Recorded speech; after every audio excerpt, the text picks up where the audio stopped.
Welcome to Israel Now News. I'm Yochanan El Rome. And I'm Erin Viner. In our top story, a bipartisan group of American lawmakers issued a call for President Donald Trump to move the U.S. Embassy from Tel Aviv to Jerusalem. The appeal was sent just ahead of the expiration of the last 6-month executive waiver at the end of May that delays implementation of the act Congress passed in 1995 mandating the relocation. The co-chairman of the Congressional Israel Allies Caucus, Democratic Representative Eliot Engel of New York, insisted that it doesn't take a national security expert to know that the Western Wall is in Israel and that Jerusalem is the undivided capital of the Jewish state. His co-chair, Republican Congressman Doug Lamborn of Colorado, said he was unaware of any other country in the world that is not able to name its own capital. Brad Sherman, the Democratic representative from California, cited the Jewish people's 3,000-year-old history in the city, while his Republican state colleague and chairman of the Foreign Affairs Committee, Ed Royce, emphasized that since Jerusalem was reunited under Israeli sovereignty 50 years ago, the rights of all religious faiths have been respected. The event was hosted by the Israel Allies Foundation. Norway is furious that money that it donated to the Palestinian Authority to promote women's participation in elections was instead used to glorify a female terrorist. Ramallah used the Norwegian funds to build a women's center near Nablus named for Dalal Mughrabi, who led the 1978 Coastal Road massacre in Israel. 37 Israelis were murdered in that Palestinian attack. Norway's foreign minister, Børge Brende, said that his nation will not allow itself to be associated with institutions that take the name of terrorists, nor will it accept the use of Oslo's aid for such purposes. Israeli Prime Minister Benjamin Netanyahu praised Czech parliamentarians for passing a resolution calling for their government's immediate recognition of Jerusalem as Israel's capital. The members also condemned UNESCO for its recent series of anti-Israel measures. Lawmakers demanded that Prague freeze its funding to the United Nations Cultural Agency if it does not cease its denial of Jewish rights to Jerusalem. In addition, the Czech declaration denounced statements from the international community, such as the European Union, that distort historical facts or include any anti-Israel bigotry. Israel's premier is now appealing to other countries to follow the courageous example set by the legislators in Prague. A record crowd of over 100,000 people participated in this year's Jerusalem Day March, commemorating 5 decades since the city was reunited. That's more than double the number who attended in previous years. Celebrants waved flags and sang the Israeli national anthem along the parade route, which streamed around the old city walls before culminating at the Western Wall. International security services are on alert against a surge in terrorism as the world's 1.6 billion Muslims observe Ramadan. The Islamic State has called on its followers to rise up in an all-out war against infidels during the Muslim Holy Month, during which there's been a significant increase of terror attacks in recent years. On the eve of the Islamic holiday, 10 ISIS-linked terrorists opened up fire on a group of Egyptian Coptic Christians traveling on a bus in the Sinai Peninsula. 28 were murdered in the violence, including several children. At the time of the bloodshed, the pilgrims were en route to the monastery of St. Samuel in the Minya province, which is home to a sizable Christian minority. One of the sons of al-Qaeda founder Osama bin Laden has urged Muslims to escalate lone wolf attacks against Americans and Jews. 28-year-old Hamza bin Laden was declared a specially designated global terrorist by the U.S. State Department last January for having previously advocated Islamist terrorism in Washington, Paris, and Tel Aviv. His most recent call was featured in a 10-minute al-Qaeda propaganda video. The younger bin Laden urged Muslims to inflict punishment on Jews and Christian crusaders wherever they are, rather than travel to Syria or other extremist strongholds. Hezbollah leader Sheikh Hassan Nasrallah has threatened that his group's next major conflict with the Jewish state could take place on Israeli soil. Nasrallah boasted that no Israeli location is beyond the range of his Shiite Islamist fighters and their arsenal of missiles. The last war between the two sides erupted in 2006 after the Lebanon-based terrorists launched a deadly cross-border raid. Israel views the Iranian-backed organization as one of its top strategic enemies, particularly following the training and weapons that the terrorists have acquired while taking part in the civil war in Syria. There's no known cure for amyotrophic lateral sclerosis, which is better known as ALS or Lou Gehrig's disease. Most patients currently die of the neurodegenerative disorder between 2 to 4 years of its onset. But now, Israel's Ben Gurion University of the Negev has just developed a remarkable breakthrough that can increase patients' life expectancy. The Israeli scientists actually created a new molecule capable of preventing glial cells from attacking and killing healthy brain neurons. The process successfully restores immune defenses in the central nervous system while also improving brain function. Researchers say that they believe the new Israeli treatment could also be used to help those suffering from other neurodegenerative diseases, such as Alzheimer's and Parkinson's, to improve the lives of millions of people. As part of Jubilee celebrations for Jerusalem's reunification, the Israel Antiquities Authority just unveiled recently discovered stone ballista balls fired by Roman catapults during their siege of the city 2 millennia ago. Other evidence of the epic battle includes ancient arrowheads that were used by Jewish rebels in defense of the Judean kingdom. The discoveries were unearthed during ongoing excavations of the main stepped boulevard leading to the biblical temple within the Old City from the Pool of Siloam beyond its gates. The Jewish people celebrated Shavuot, the festival of the first fruits, this past week, commemorating the day that God gave the Torah to the Israelites at Mount Sinai. One of the 3 traditional biblical pilgrimages to the holy city of Jerusalem is observed during the holiday. At the time of the first and second temples, Jews traveled from far and wide to present the first yield of their crops as an offering to God. In modern times, family and friends enjoy festive meals featuring grains and dairy products while giving thanks to God for the Torah, the land of Israel, and the bountiful harvest for which He has provided.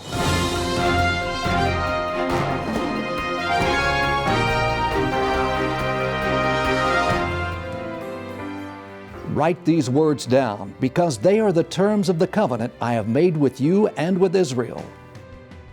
Tens of thousands of Bible-believing Christians are learning the language of the Bible. Gain a deeper understanding of the Scripture. Discover the hidden meaning of the Bible that has been lost in translation for centuries. Our dedicated staff of teachers are centered in the heart of Jerusalem to help you learn the language that was spoken by our forefathers and prophets. Join the Israel Institute of Biblical Studies online course and learn the language of the Bible today.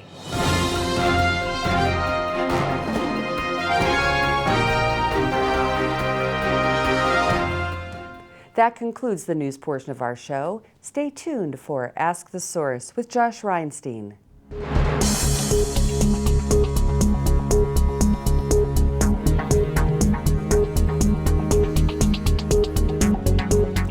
Hello and welcome to Ask the Source. I'm your host, Josh Reinstein, and we're here on a beautiful sunny day on a rooftop studio. My guest today is Lenny Solomon, the king of schlock rock. Lenny, thank you for being on the show. Thank you.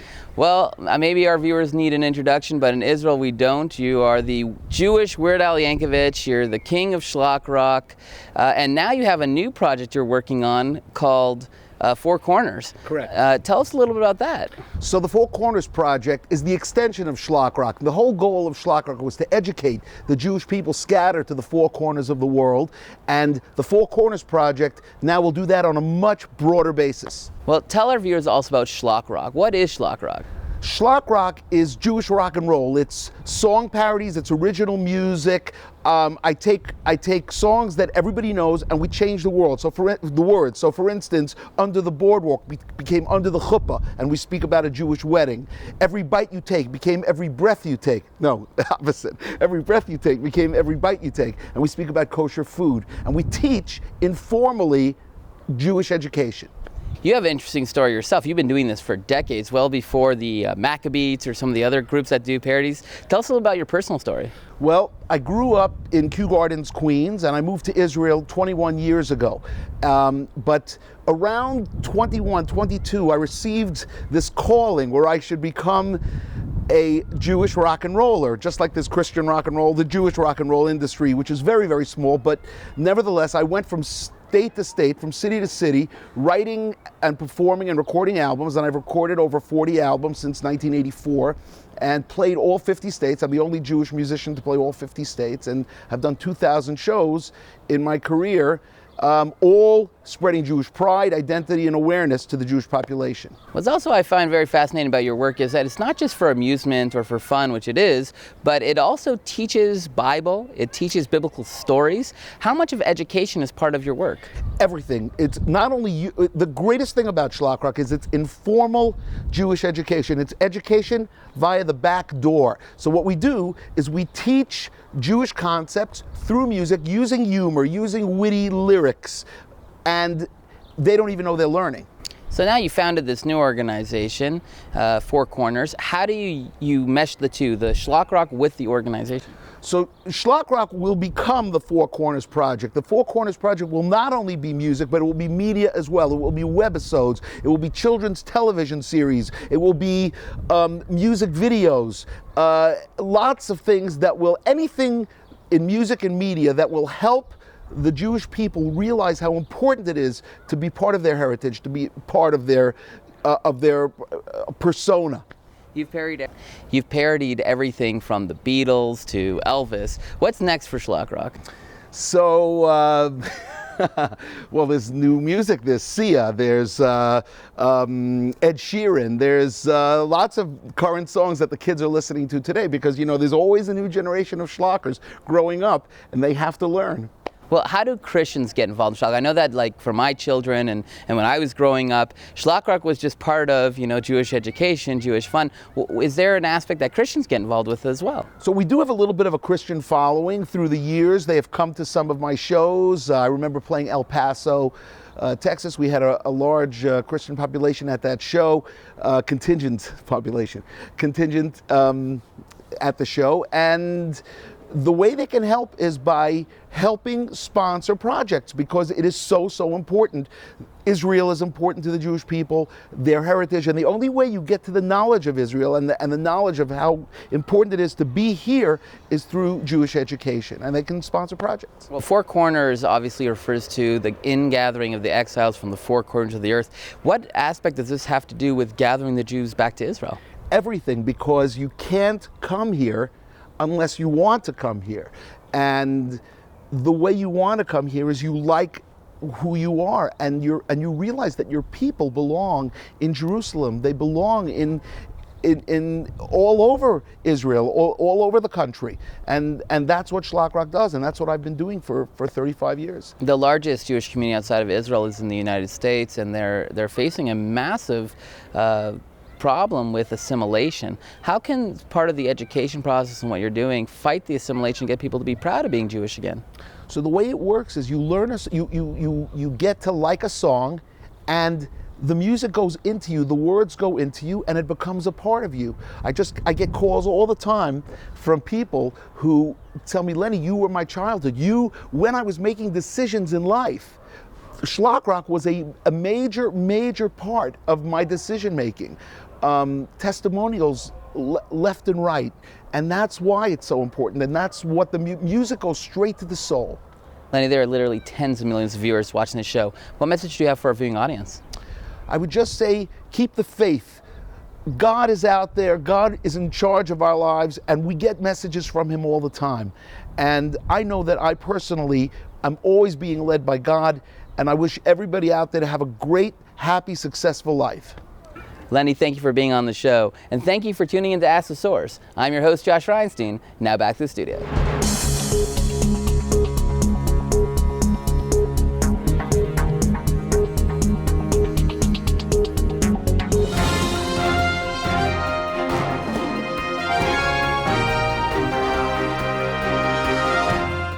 Up next, the return to Zion with Keren Hayesod.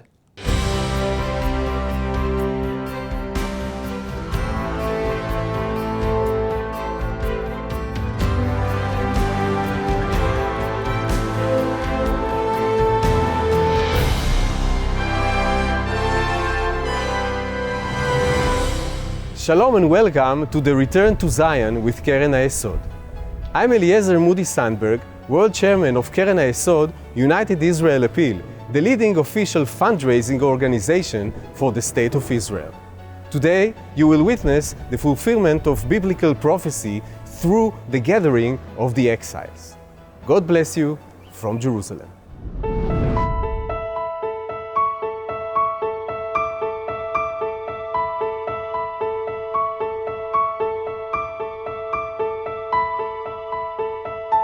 אני כל כך קשורה לישראל, שלא משנה איזה תחרות אני נוסעת קטנה, גדולה, כל פעם שאני רואה דגל ישראל זה עושה לי צמרמורת בגוף. אולימפיאדה זה חלום של כל ספורטאי, אני חושבת. איך שנכנסנו לאולימפיאדה, לכפר אולימפי, ראינו הספורטאים הכי טובים שיש, באמת, כאילו, מכל העולם, אמרנו, וואו, גם אנחנו ביניהם. אין לי מדינה אחרת. זה הבית שלי.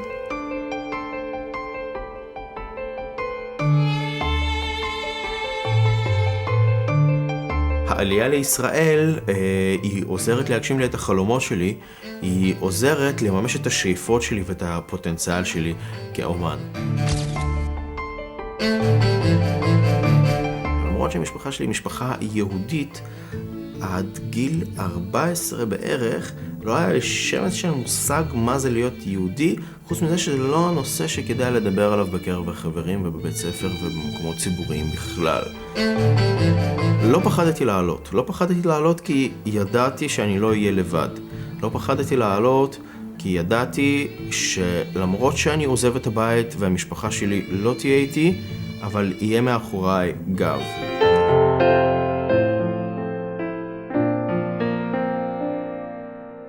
If you've taken all the messages and all the education that we received, which come as no surprise of my desire to establish and live a life in Israel, I still see myself as an Oleh Hadash or new immigrant.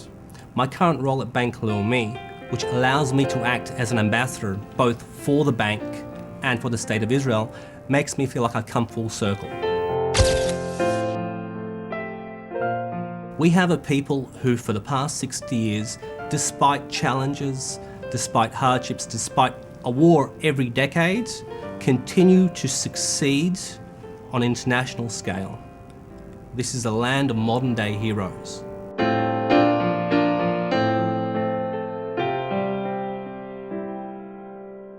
הגעתי מטרנסילבניה, ברומניה, הייתי בן 14.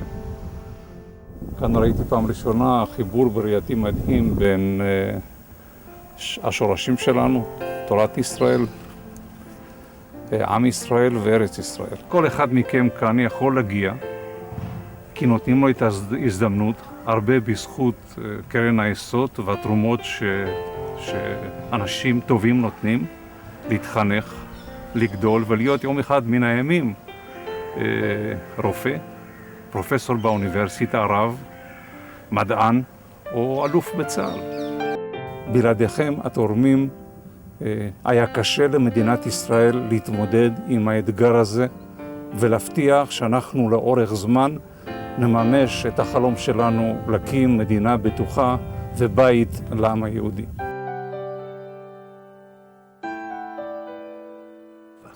The Aliyah is the new blood that have to be constantly injected to make us better people. And in order to make us better people, we need Aliyah.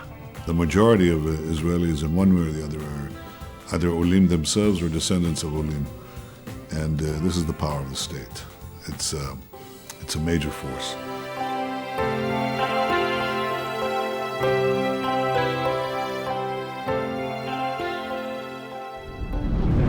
Come join Keren HaYesod in fulfilling biblical prophecy.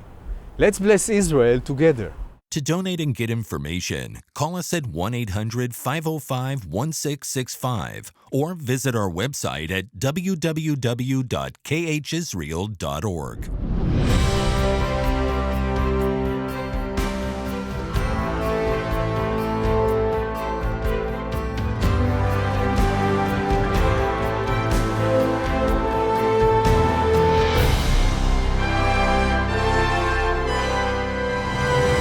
Nearly 40 years ago, I made the best decision of my life. I left a rather comfortable middle-class existence in the United States and I filled up the backpack with the entirety of my belongings, and I moved to the state of Israel. The state of Israel that was far less developed and technological than it is today. To make a phone call to the United States back then took about a month and cost about $100 per minute. A little tougher, but the best decision I ever made in my life. By linking my fate and fortunes to the state of Israel, I was reenacting the most original Jewish commitment. It begins in the Bible when God says to Abraham, take yourself, lech lecha, to a land that I will show you. The Jewish story begins with Abraham making Aliyah, going up to the state of Israel, as we say. Aliyah means, of course, going up, and we ascend to the land of Israel. Coming to this country enabled me to fulfill my identity as a Jew, to become a part of the Jewish people in the way that I could not do it outside of this country, for it is only in this country that Jews can assume responsibility for themselves as Jews in every aspect of their life. Here alone, Jews are responsibility for the electricity, for the sewage, of course, for our defense and foreign policy. We are responsible here. Making Aliyah is the essence of Zionism, and Zionism can be defined by one word: responsibility. Making Aliyah, moving here, is assuming responsibility for ourselves as Jews, for our defense, for our prosperity, for our families, and for our future.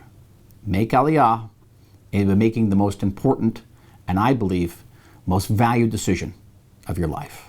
Lift up your eyes and look around. All your children gather and come to you. The biblical prophecy is unfolding right before our very eyes. The people of Israel are returning to the Promised Land after 2,000 years of exile. But millions of Jews are still longing to come home. Anti-Semitism threatens many of the Jews. We must rescue them before the window of opportunity slams shut.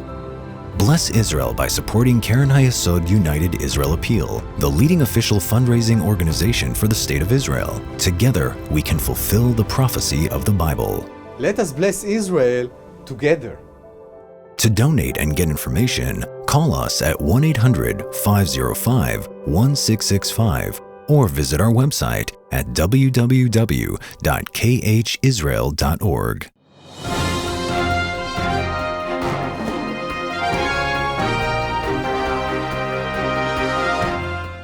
Please stay tuned for the ICEJ report from the International Christian Embassy, Jerusalem.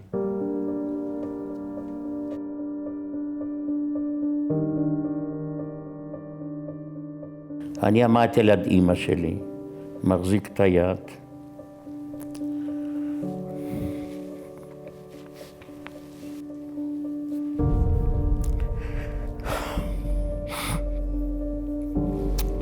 אמא התכופפה עליי, לי ביידיש קוראים מוטל. היא אומרת לי, מוטל, תנסה לברוח, שתוכל לספר מה היה פה.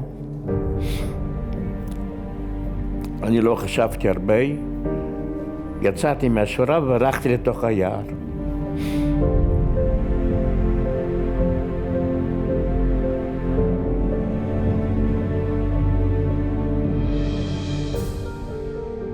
לא יודע מה זה להגיד אמא מגיל 9.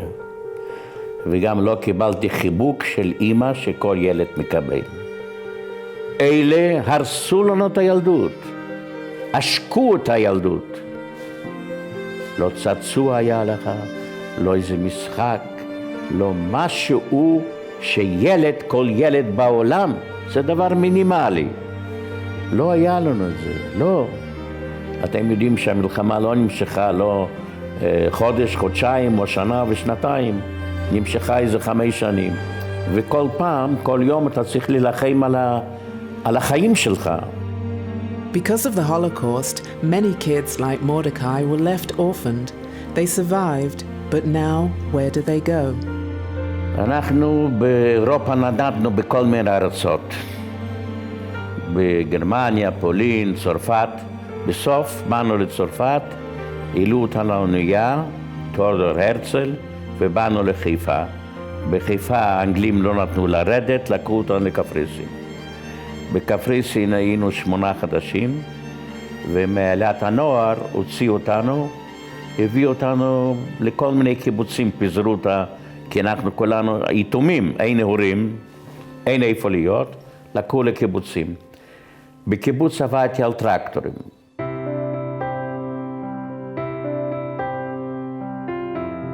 עכשיו אני רוצה להגיד לך ככה, אנחנו בנינו והקמנו משפחות.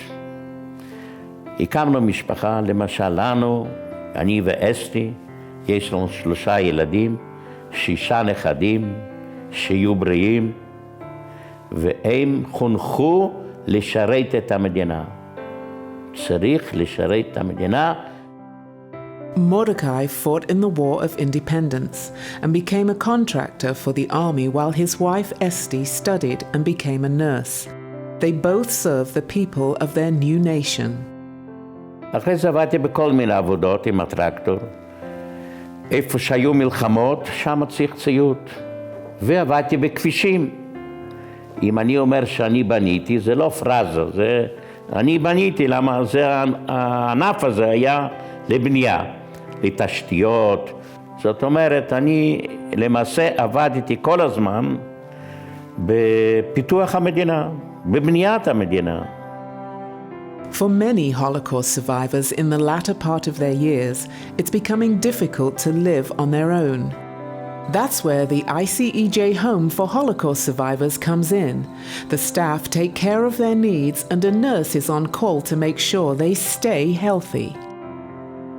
אנחנו לעת זקנה, קשה לנו לתפקד בבית.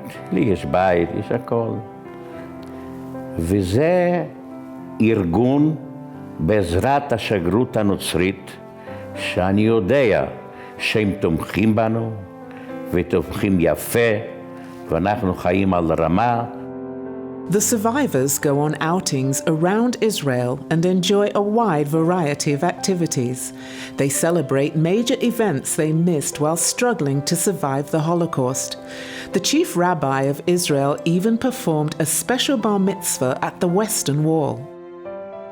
Mordecai and the other 70 Holocaust survivors at the Haifa home are cared for on a daily basis because of partners like you. We cannot maintain this home without your financial support. So go to icej.org/Haifa and partner with us today.